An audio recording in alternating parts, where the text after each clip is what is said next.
shepherds according to his heart. Very quickly here, I just want to make a few observations and really get to the meat of the message, but this is foundational to what I believe the Lord has sent me here to share with you. There's been a lot of talk about shepherds over the years. I've reinvestigated it a little bit more, and I have been learning myself and growing. This passage says specifically that God would give the shepherds. This is the first observation that I wanted to make. These were not self-appointed people. These were not people who were disgruntled with their past pastor or their past setup. God bestowed, that's what the Hebrew word means, he granted, he set in, he appointed shepherds. The Hebrew term means one who will feed, one who will lead, one who protects, one who defends, one who provides, one who will search and find. We later see that. One who restores, one who respects and even honors the sheep, loves the sheep, is moved with compassion for the sheep, one who inspects the sheep, one who medicates the sheep, one who lives among the sheep, one who carries the sheep. Jesus said one who would lay down his life for the sheep. The second thing about shepherds that we want to observe is that shepherds were whole person development oriented.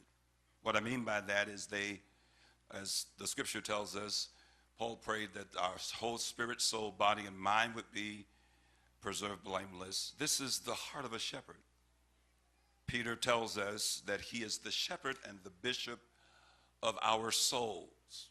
It's strange language in our day and time because for the most part, most individuals want covering for finances.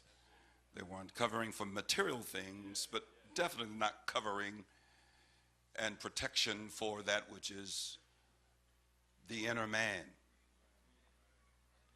The thoughts, the emotions, the will. We are not here to control that dimension, but we're here to protect and feed that and to cover that. There's more I could say on that, but we're limited in our time. Thirdly, concerning shepherds, then godly shepherds. Shepherds are redemptive, gospel-centered folk. Beyond the natural, beyond the physical, beyond even just the emotional, beyond even our own sheepfold, there is in the heart of every God-given shepherd a gospel-centeredness. Loving the world to a shepherd does not just simply mean taking care of the world. It means, in the biblical sense, the entire world being exposed to the good news of what God has done through his son in order to deal with the number one challenge and the number one problem in every human being. In other words, if you die with this problem unresolved, you will die with a bank account full, you will die living in the nice house, but you'll go to hell. And so a shepherd is gospel-centered, redemptive-oriented, grace-oriented, not willing that any should perish. It desires that all would be saved and come into an experiential knowledge of the truth.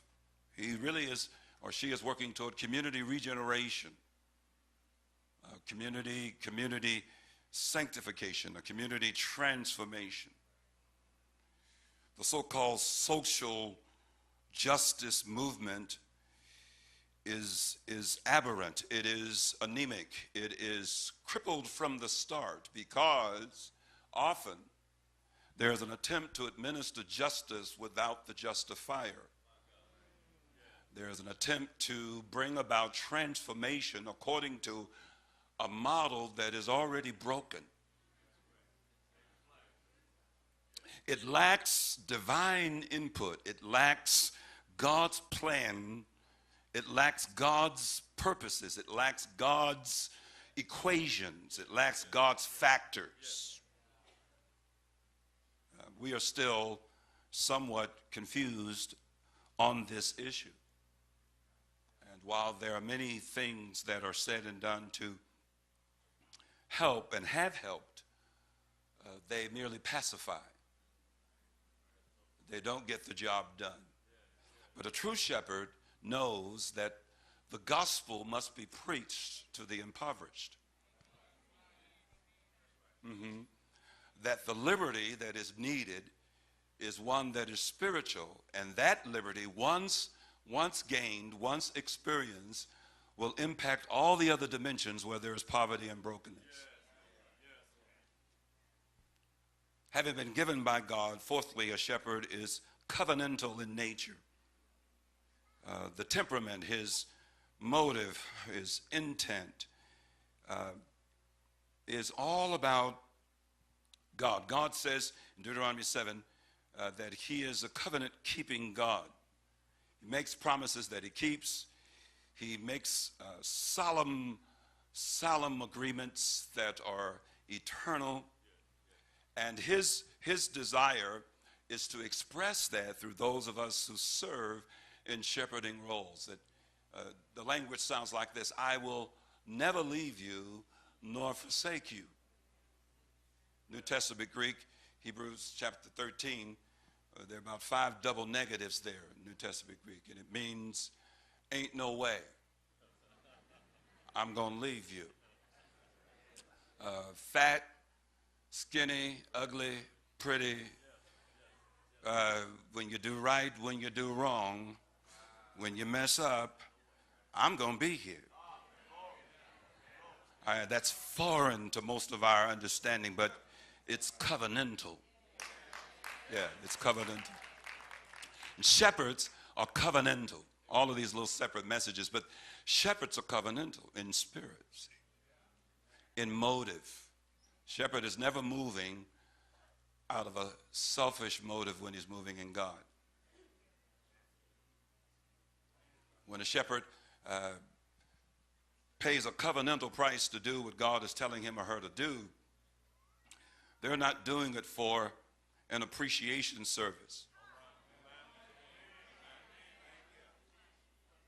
They're doing it because of the covenant. We accept without regret, depression, or pride, then or even approval, the ignorance, the arrogance, the naivete, the conflicting worldviews, the distrust, the opposition, the misinterpretation, even the diverse expectations of sheep. A shepherd doesn't leave because of that junk and that stuff. A shepherd knows I'm bound to you. In fact, when covenants were cut, when they were made, there were physical demonstrations to express the spiritual realities that the only way we get out of this is through death. It's kind of like what marriage was supposed to be, where the only prenup is we're in it till we're dead. We're not just in it until we can get more money or find somebody else or whatever. We're in it until we're dead. Listen up, young folk. I know that's strange. I know that's strange to hear, but that's really what it means to be in covenant. It's a solemn binding agreement for the establishment and the fulfillment of predetermined purposes. And the only way those things really take place is somebody's got to die.